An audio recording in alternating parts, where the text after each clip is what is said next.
Hey everyone. Before we get started, I wanted to give a little content note about today's episode.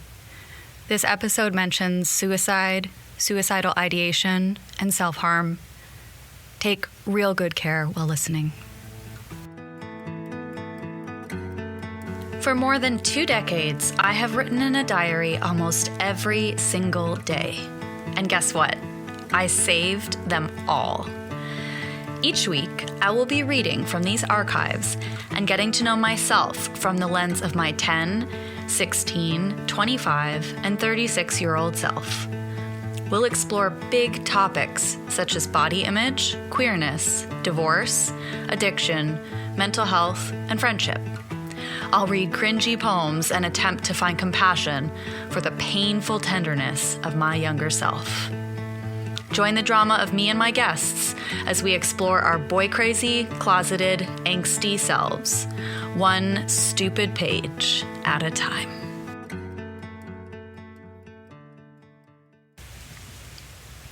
Hello, beautiful humans.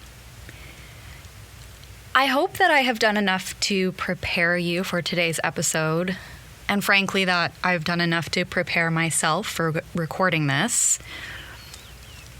Today's episode is about a very close friend of mine's suicide attempt back in 2005. This was an event that changed his life forever, but it changed my life too. And if you've been listening to the episodes that precede this, you might know that at this point in 2005, I am not doing so hot. So to give you a little bit of a summary, I've just started 12th grade. I have recently exited my first, real relationship in a blaze of glory and drama.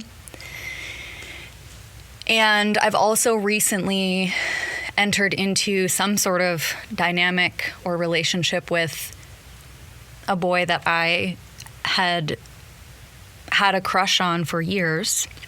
I am doing a lot of drugs. I am addicted, full-blown addicted to cocaine. I'm also smoking a lot of weed, drinking a lot, skipping class. I've recently gotten my driver's license and bought a car, which obviously mixed with all that other stuff is probably not the safest thing for me. And things at home in my home life are bad and getting worse. At the top of last week's episode, I shared the story of getting kicked out of my house. Thankfully, I did end up going back home a couple days later with not much harm done to me while I was out in the world, but things at home are very, very volatile. I think this can be explained by the fact that my parents' marriage was really breaking down and sort of crumbling around us at this time. I definitely had a sense that my parents were both very unhappy in their marriage and that it wasn't really working. And I had a sense that my mother wanted to leave.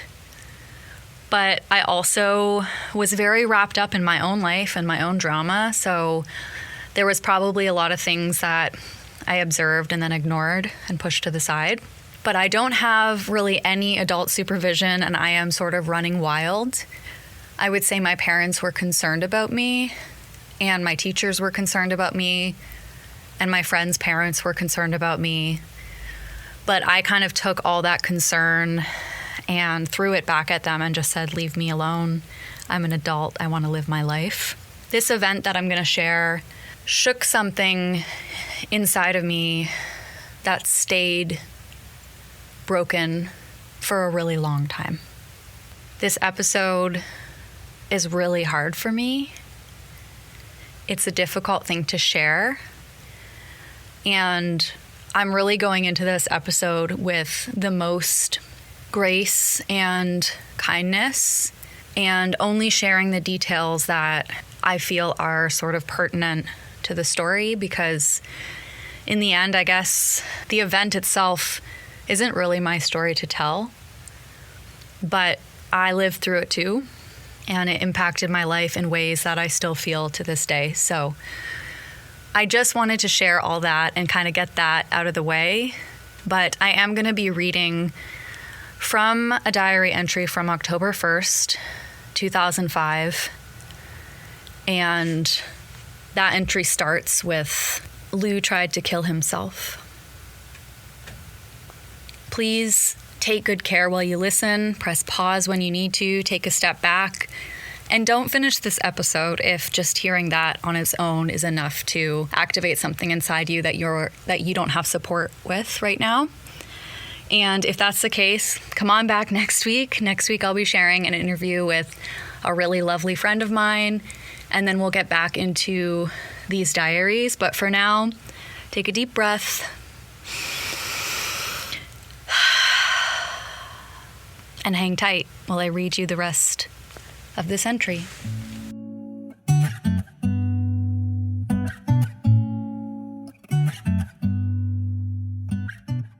October 1st, 2005. Lou tried to kill himself on Friday. Gunshot wound to the head.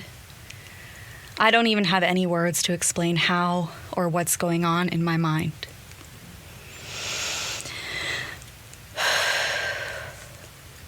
I feel so awful, so guilty. I know there's nothing I could have done, but I feel awful because Thorndale has to experience this. We shouldn't. Lou shouldn't. Joan shouldn't. Oh God, Joan.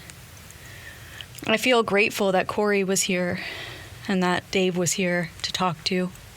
And Bucket, he just knew the way it was for me. Wow, my best friend just tried to kill himself. I can't even say the thoughts in my mind because every little thing I think is, wow, this is so surreal. This doesn't happen to us. It just doesn't. But it did, and I am so sorry. I'm sorry for it all. Lou wrote a suicide note saying he was sorry too, but it should be me. I ditched him all the time and wasn't around to walk him home because I was fucking lazy and selfish. I feel so horrible for everything I've ever done wrong in my life, and bad for the fact that this isn't about me. It's not. I know there will be talk and gossip about how it happened at my house, and I hope that the world accepts Lou. So much gone wrong. How did it all go so wrong? How did it all go so wrong? How we as a group managed to completely fuck up a person's life. I can't even explain how this changes things. And how bad I feel for the fact that I'm high as a kite right now, and I'm on the drug that almost killed my best friend. I'm in awful spirits right now. All my thoughts are going insane in a way that they never have, and I hope to never experience ever again. I hate that he could ever feel like that. I hate that he wanted to end his life, that he was alone, that he had the person in him to put a gun to his head and pull. That he even did that if he had thoughts, or if maybe he thought of me and Lou. It's so hard to explain, I won't try.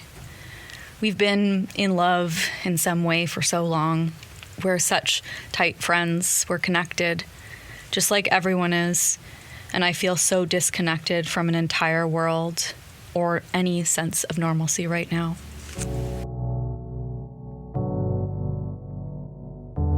October 3rd, 2005.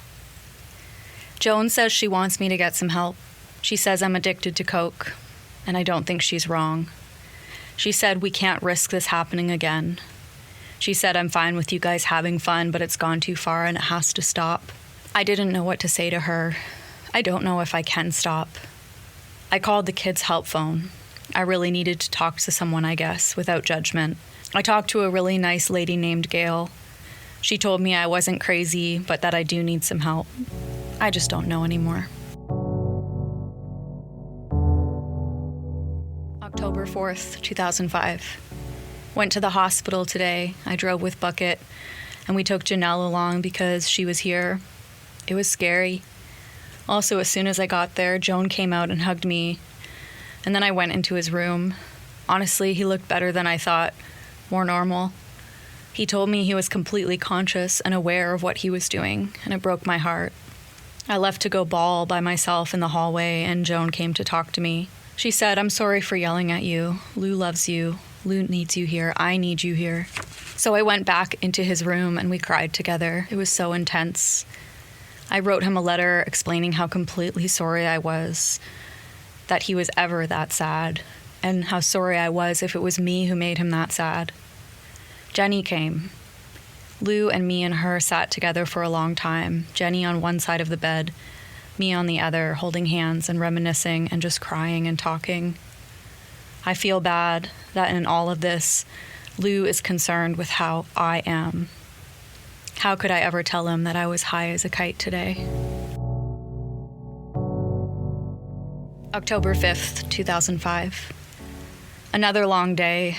I feel selfish about everything. My nice, warm, private room, smoking, writing, all of it. Lou is not himself. We all see it, and we don't want to say anything because he is trying so hard. He is trying so hard to be normal for us, so Jenny and I don't have to worry, so things are okay, and like there is hope. And maybe there is hope. I have to believe it. I believe if things went from not knowing whether or not he's alive or dead to him looking like $1 million, then there is hope. And I hope there is hope. But because of the way Lou is so worried and just not positive right now, sometimes I wonder if he wants to be well, like if he really wants it. This will change things. It will.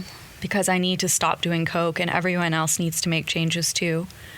I wonder about my own life now, how I'm supposed to be prepared to leave school this year when Lou may not be okay, and my relationship with Corey, and how Jenny will be in the long run, how everyone will cope when Lewis is home, how Joan and the family life will be different. I feel stable but not sane. No, I feel completely sane, but not quite stable enough to quit coke on my own.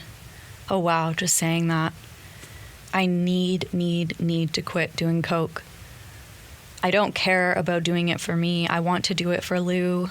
I want to do it so he doesn't have to be around it anymore or feel uncomfortable.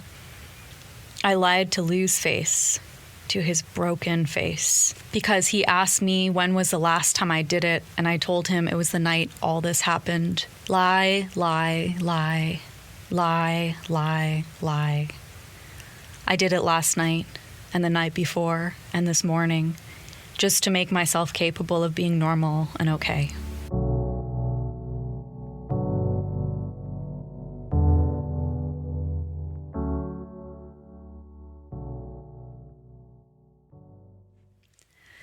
Are you still breathing? Please take a deep breath if you haven't taken one in a while. Thank you so much for listening. That is the first time that I've read those entries since 2005. And it's certainly the first time that I've shared that part of the story with anyone. What happened during those days? I was just about to say it's complicated, but actually I don't think it's very complicated. What happened was we had a house party, my sister and I, because my parents went away for a week. I've said it on this podcast before, and I will say it again now. If you are a parent of teenagers, do not, under any circumstances, leave them unattended for a week. Whether they are good kids or not, it is a disaster waiting to happen, and that is the hill I will die on. But my parents, they went to a cottage every year that my grandfather had access to through his part of his retirement package, was that we got to use this cottage every October. And for my entire life, we had gone up there as a family. And when my sister entered high school and I was in grade 7, my sister stopped going to the cottage, and my parents chalked that up to the fact that they didn't want her to miss so much school. Like when you miss a week of high school, I guess it's different than when you miss a week of middle school. Or maybe my sister talked them into it. I'm not sure.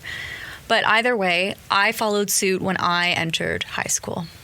And so there was like a 4-year period when I was in high school where my parents every October would leave my sister and I alone for the week. When I was in grade 9 and 10, I got into like a little trouble that week in the sense that like I had some friends over or my boyfriend, but nothing like this.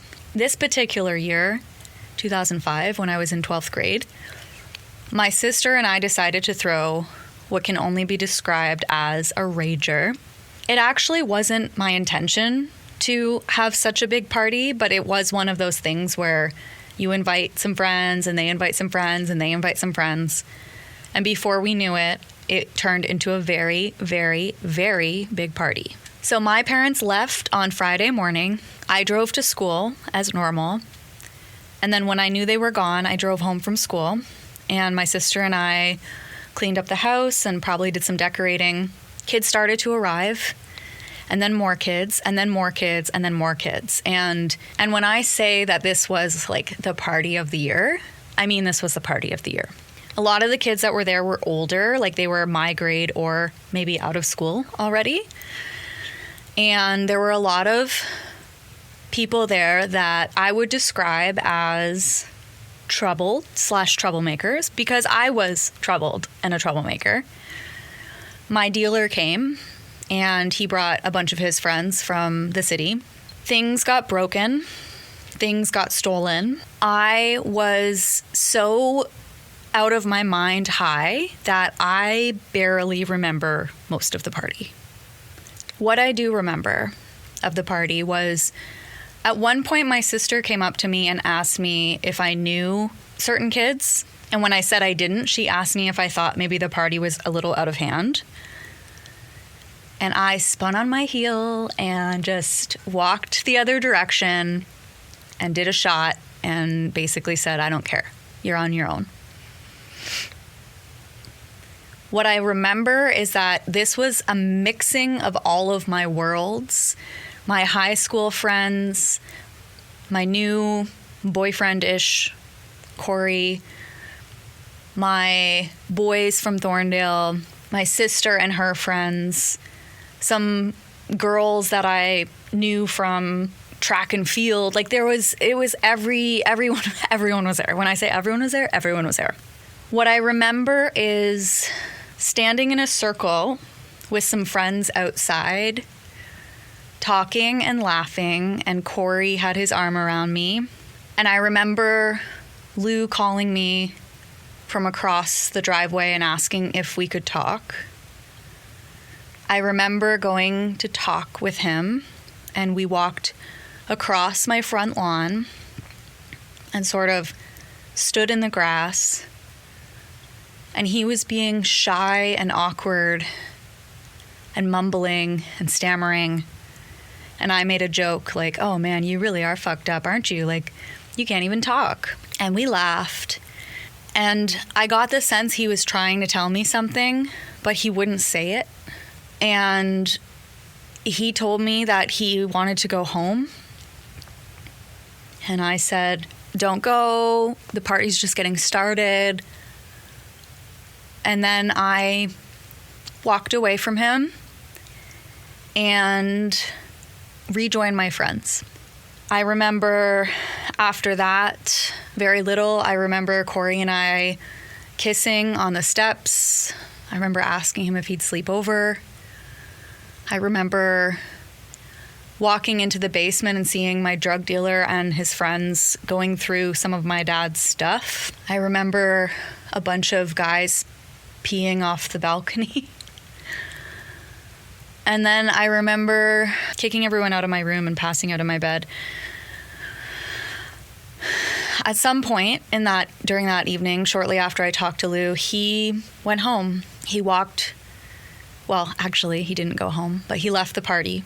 And he walked the 2 kilometers from my home to the village by himself.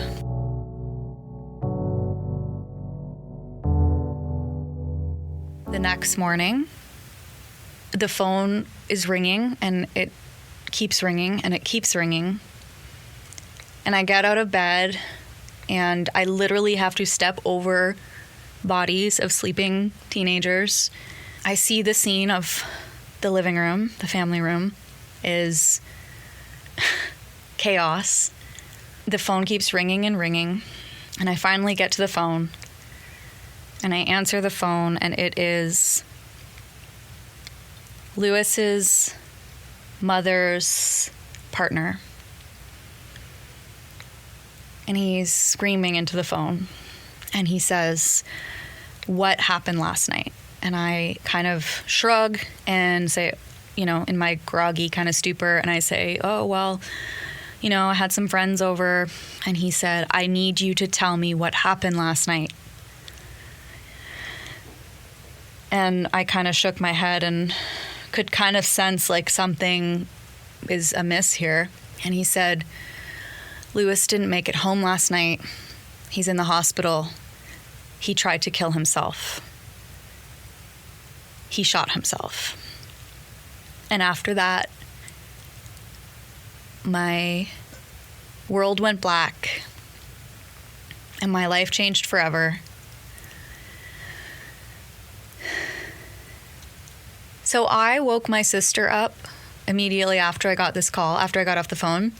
I was immediately hysterical.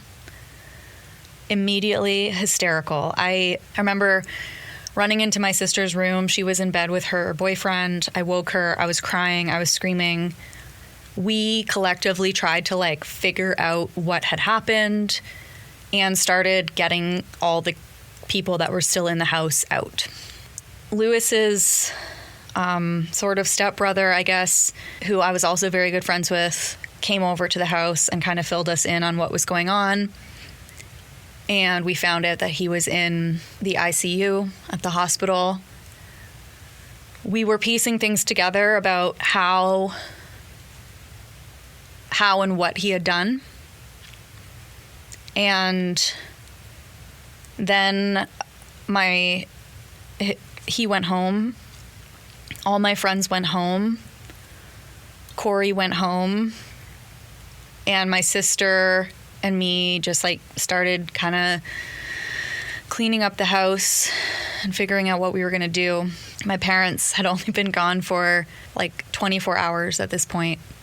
And then when I was alone, my sister went to bed, I think with her boyfriend, and I was alone, and I went to my room and I closed the door and I snorted all the coke that was left.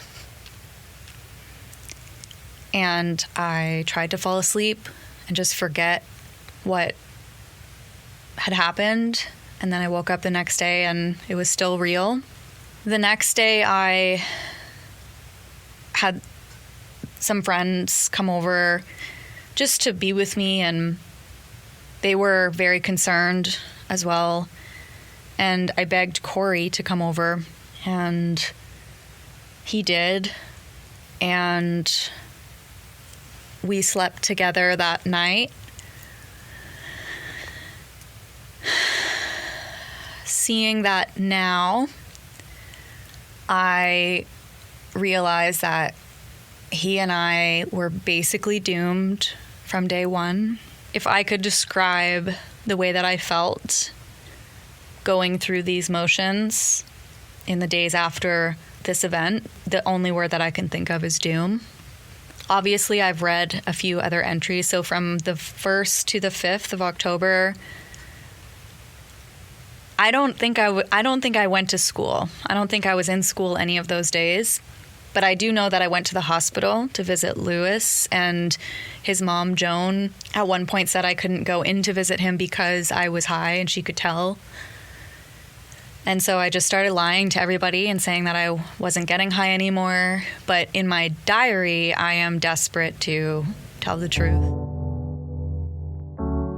After October 5th, I don't write at all in my diary for almost a month. This is the first time in my life since I was 10 years old, since that first diary that I read in episode 1, 1998.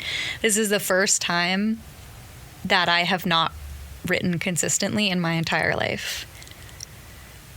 I wish I would have written then, because I would love to know what my state of mind was. I would love to know what was going through my head. But I think that I was so traumatized that I just couldn't write.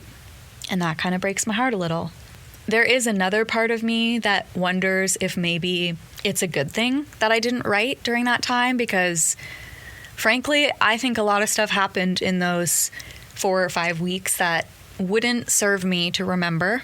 What I do remember is I dove headfirst into my relationship with Corey because I needed to feel something good. What I remember is eventually, once Lou was stable, he got moved to the psych ward and was on suicide watch, and I continued to visit him there. What I remember is my parents came home as scheduled, asked how school was, and asked if anything eventful happened while they were gone. And at some point in those 3 or 4 weeks, after trying and failing at trying to quit doing drugs, I walked into my mom's bedroom one night and laid on her bed, which was something that I used to do a lot, but since my mom and me were having a hard time with our relationship, I had stopped doing. But I laid on the bed and I said, "Mom, I think I need help." And nothing came from that conversation. What I remember is walking through the hallways at school, feeling like everyone was staring at me, feeling like Lou's friends blamed me, bearing the guilt of what happened.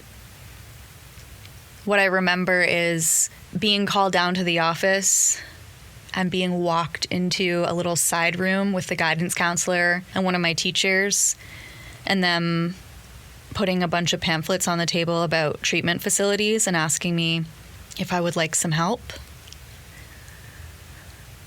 These are the things that I remember from that time. So I'm going to flash forward to when I did start writing again in mid-November, but it's not pretty.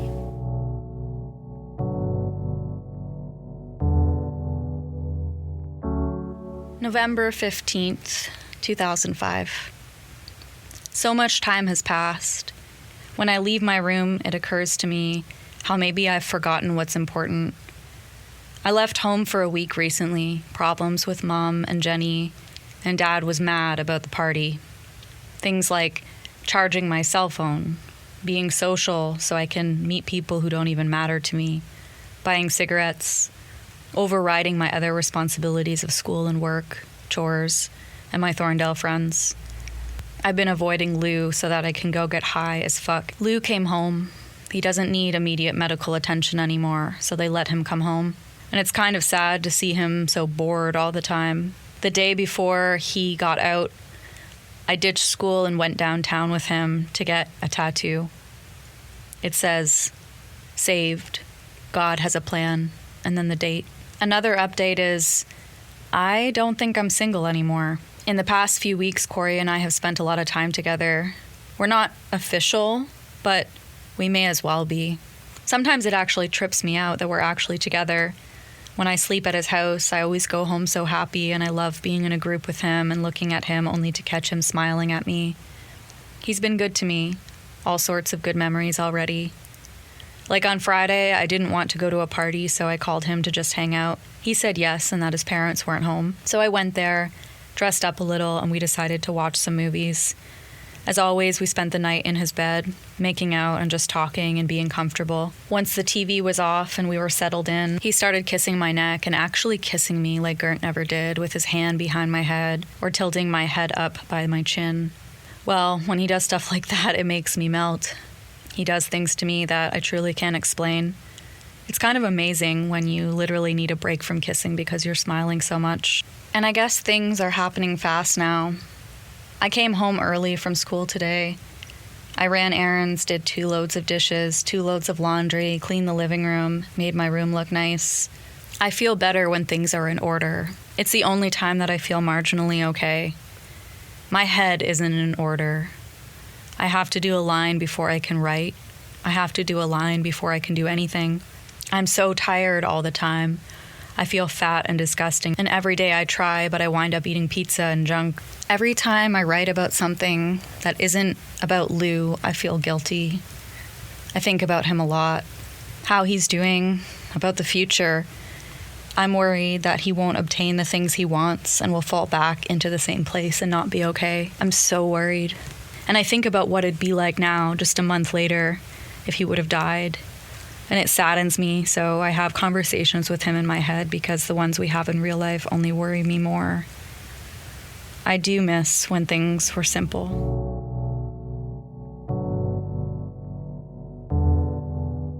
A few days later, I write, I start my new job tomorrow, which is great because I'm really hurt for money and because I need to get out of this fucking house. I spent last night with Corey. It's so different from mine and Gernt's relationship already. He told me I didn't have to come over because he wanted me to go out and have fun, but there was really nothing going on. So I rented Amityville Horror and went to his house. It was relaxing, but I was so tired. We were going to start fooling around, but then his parents were right upstairs. One of these days, I'm going to have to show him how crazy I can be because I feel bad that all I do is tease him some nights. I just want it to be good, though, and I'm worried because I don't know what he likes yet or how he likes it. He's so good, though. So good at what he does. Corey said, I just want to give you your space, you know? And I said, yeah, I know, but I don't want my space right now. I'm lonely. I like it when he bites my bottom lip. I like it best, though, when I can't feel bad around him.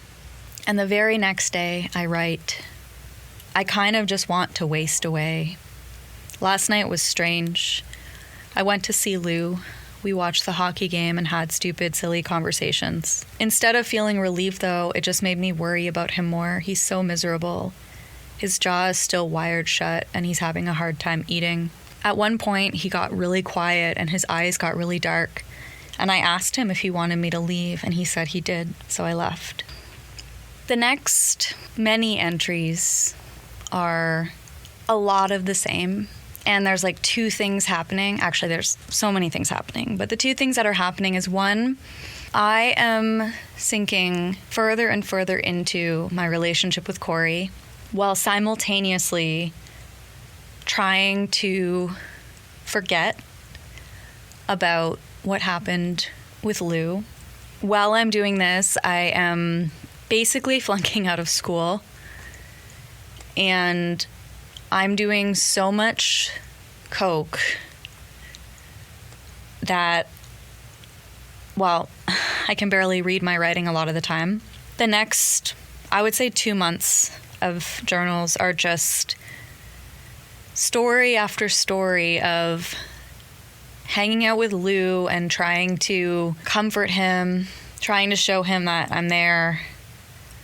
But I think he sees through me. I think he sees that I'm not really there. And I think that makes him not want to be around me.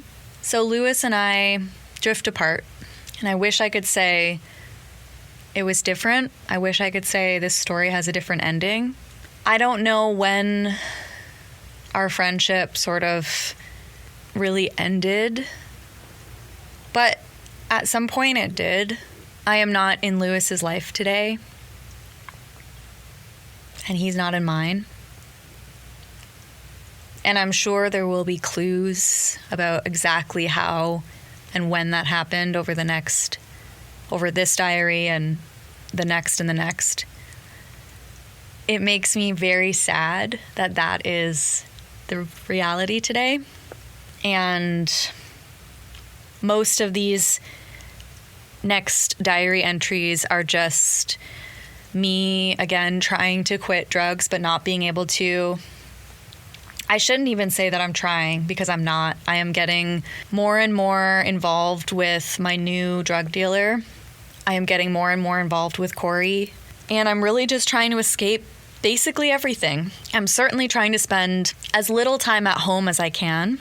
I see no mention in these entries of my core friendships with my sister, with Katie, with Jason. I really think I'm just so immersed in the world of my addiction and this new relationship that I really let the rest of my life kind of fall apart around me. It is so hard to read these entries, so I'm not really going to read a lot of them. This is kind of, I guess, a summary of that time. This is December 13th, I say. I went and chilled with Lou at 8. He was grumpy, and I wanted him to come with me to Dorchester, but he said no. I ended up going to Mark's house. That is my new drug dealer and friend. I mean, we definitely were friends. Mark is a genuinely nice person. He had such a sweet room. He's a very chillin' guy. We just sat around and got high. We watched the hockey game and did more lines. Then we drove to Jeff's house so Mark could pick up. I ended up going to meet up with Corey and some friends at a party. The main event was Kay. That's Corey's ex-girlfriend. The main event was Kay showing up and everybody staring at me. I didn't really feel that awkward, but apparently I got a really weird expression on my face. Corey came up the stairs and saw Kay, and they just talked. I honestly didn't care that much because he told me that I don't have to worry about that, so I try not to. And him and me were cool anyways. We hugged when I got there and chilled all night. We ended up going to the apartments, and man, oh man, I drank a little too much wine. I like the buzz, just walking around, being goofy with everybody. It was a good night. Corey took my keys, though, and then I yelled at him. I felt so bad about it later. We all ended up leaving at 6 a.m. and crashing at Corey's house. We lied together, but then I moved to the couch because I thought I was going to be sick.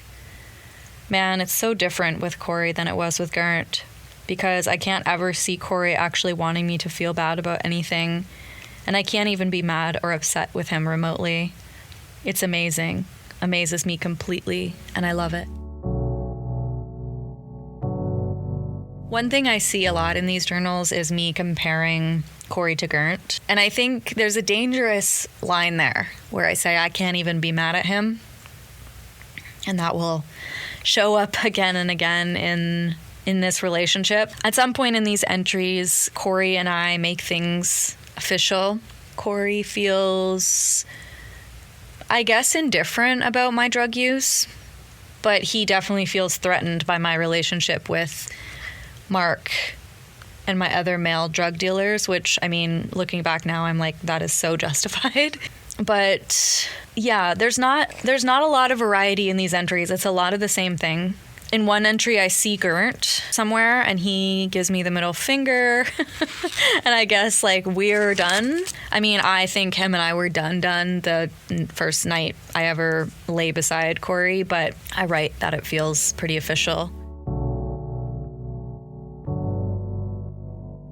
So, if you're still listening, I appreciate you being here. I'm going to wrap this episode up because I have been kind of flipping through the rest of this journal, and it just feels like it's going in a different direction, and I think I need to sort of honor the fact that reading those first few entries has been pretty tough. I am going to end this episode with a poem. I wrote this sometime around October 2005. It's called What About Me, and it's super cringe. All of the things in the past that have hurt me inside never seem to let go or get left behind. The mistakes that I've made or talked about yet, it makes me feel lonely, confused, and upset. What about me? Average looks, decent grades. Why am I left behind, alone and afraid? What about my merits, my awards, my success? It crumbles to failure, making me mad and depressed. Why can't life just be fair? I'll look at you the way you look at me. I'd be looked at for who I am, but then life would be too easy. Oh, the drama. I think what I'm trying to do right now in this moment is make this a lighthearted moment, but it's really not. It's really, really not a lighthearted moment. What I will say is I have a lot of compassion for this version of me back in 2005. One thing that I can see clearly is that I am fully addicted to drugs. And what I know about addiction now, everything I know after being in recovery for almost 5 years now for alcohol, what I know is like, it's not my fault that I am an addict. It is my responsibility. I can't blame my addiction for a lot of the things that happened in this diary, and I won't. I take responsibility. But what I will say is that I tried to reach out for support in different ways, and it wasn't something that I could quit on my own. And I think for a lot of external reasons that support wasn't really there. And I can see, I just have so much compassion for myself, because damn, that is way too much for a 17-year-old girl to hold. 17-year-old girls should be worried about like their grades and sports and, you know, silly things their friends say. They should not be worried about their parents splitting up and if their friend is going to attempt suicide again, and like how to sexually please their boyfriend. It's just, yeah. So I have a lot of compassion. I buried what happened to Lou and with Lou and the impact that it had on me. I buried it for a long time. The timeline you'll see plays out with, you know, eventually I graduate from school. I take a year off before college. My parents split up. I continue life with Corey. He joins the military. I'm in full-blown alcohol addiction. I basically swap cocaine for alcohol, go off to college. And I don't know, just like a lot happens in the next few years. I know that a couple of years passed without me really talking about what happened with Lou. And I really thought I buried it. And I thought that was a good thing, because it was way too painful to think about and remember. And then I remember the first time I told someone new about this night on October 1st, the first time I said it to someone new was this guy that I met in college. I think his name was Eric. And we weren't really friends, like we barely knew each other, but we were both doing laundry. We were both like in the laundry room. And I was like reading and he was on his phone, and then like we started chit-chatting. And for some reason, I dug it up and I gave it to him. And I said, I don't know, he said, you know, like, what's your story or something? And I shared with him, oh, last year, my really close friend shot himself and survived. And Eric looked at me and said, you're a liar and that didn't happen. And it left me with another wound. And after that, I didn't tell anyone. And I never talked about it. And I had whole relationships with people who never knew the story, but I never forgot. And there was a big shame piece, a piece that I carried around with me where I blamed myself for what happened to Lou. And more so, I think I blamed myself for what happened after, which was that I became a liar and that I eventually, like, let our friendship fall apart and go by the wayside. I felt weak, like I wasn't strong enough to maintain a friendship with him. And then by the time in my life where I felt I was strong enough, it was too late. You know, too much time had passed. We were on different paths then, and that's okay. I've definitely done the forgiveness work. That's okay. But yeah, for a long time, I kept it a secret and I felt very ashamed and I blamed myself. A few years ago, I was invited onto a very popular podcast hosted by the legendary poet Najwa Zabian. And she invited me into a conversation about forgiveness. And what I thought was going to be a conversation about forgiving Lou became a conversation about forgiving myself. And that sort of nudged something. When I got sober, that sort of nudged something as well. And then when I started doing breath work as part of my regular therapy, that nudged something again. And so there's been these things that have kind of nudged this thing that I buried out from the ground in a really gentle way. And maybe this episode is just another nudging, like maybe this is another step in a direction that I need to go. So I'm going to go and reflect on that. It's not a perfect episode. It's not how I thought this episode was actually going to go, but I recognize that I'm ready to let go a little more. I feel brave right now. I feel incredibly brave, and I'm going to edit this episode very lightly and then put it out into the world. Like I said, next week I will be back with a lighthearted conversation. Well, actually, not entirely lighthearted, but I will be back with a conversation with a dear friend of mine who is putting a book out into the world.